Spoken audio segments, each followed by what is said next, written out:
سلام به برابکس گنگ یوتیوب، خوش اومد به ویدیو دیگه از چنل خودتون. توی این ویدیو یه چالش یوسی براتون گذاشتیم که هر کی برنده بشه 120 یوسی بهش جایزه میدیم.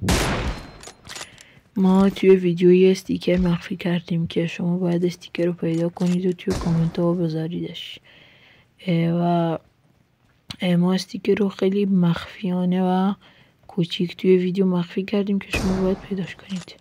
و اما متاسفانه ما هفته قبل، یعنی جمعه هفته قبل، یه همچین چالشی گذاشتیم که هیچکی برنده نشد متاسفانه و یه استیکر هم قبول دارم خیلی سخت گذاشته شده بود و این بار قول میدم براتون آسون تر بذارمش.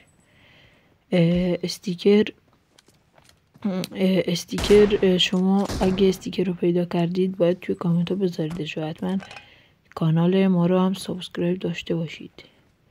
اگه کانال رو سابسکرایب نداشته باشید استیکر یوسی بهتون تعلق نمیگیره، پس حتما باید سابسکرایب داشته باشید. و متاسفانه ویدیو قبلی که هفته قبل همین چالش رو گذاشته بودیم که ما هر هفته جمعه ها همچین چالشی میذاریم گذاشته بودیم، هیچ حمایتی نشد و کلا فکر کنم 20 تا بازدید گرفت و امیدوارم این یکی ویدیو بازدید خوبی بگیره. لطفا لایک کنید ویدیو رو، چنل ما رو حتما حمایت کنید که خیلی داریم واسه چنل زحمت میکشیم. ساب کنید و زنگوله هم فعال کنید که اولین نفر از ویدیو با خبر بشید و همین دیگه. و یه چیز دیگه هم خواستم بگم، اگه 3-4 نفرم مثلا برنده بشن توی چالش، ما میایم بین 3-4 نفر یه چیزی انجام میدیم، یه قرعه کشی که توی اون قرعه کشی که برنده بشه ما 120 یوسی رو بهش میدیم یا مبلغ پولش رو بهش میدیم، حالا هر کدومش خودش بخواد. شما باید حتما هم اگرم برنده شدید، اگر چنل رو ساب نداشته باشید یوسی بهتون تعلق نمیگیره، پس حتما چنل رو ساب داشته باشید. و آخر ویدیو هم بهتون میگم که استیکر توی کدوم قسمت ویدیو بوده و فعلا هم من میرم و امیدوارم از فعلا از گیم پلی لذت ببرید.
خب برعکس این بازی رو هم بردیم، کیل آخر رو پنگ کردیم. خب بریم سراغ اصل مطلب.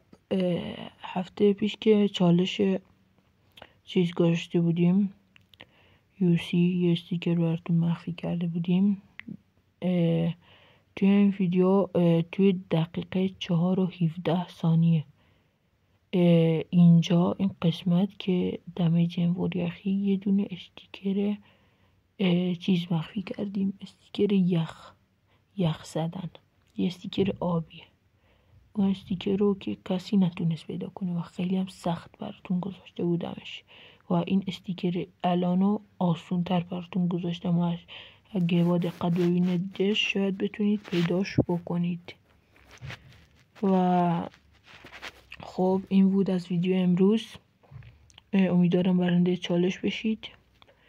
چنل ما رو سابسکرایب کنید، کامنت بذارید، کامنت انگلیسی، لایک کنید، زنگوله رو فعال کنید که اولین نفر از ویدیو با خبر بشید. و امیدوارم از گیم پلی هم لذت برده باشید و کسی هم که حقشه برنده چالش بشه. تا ویدیو دیگه، خداحافظ.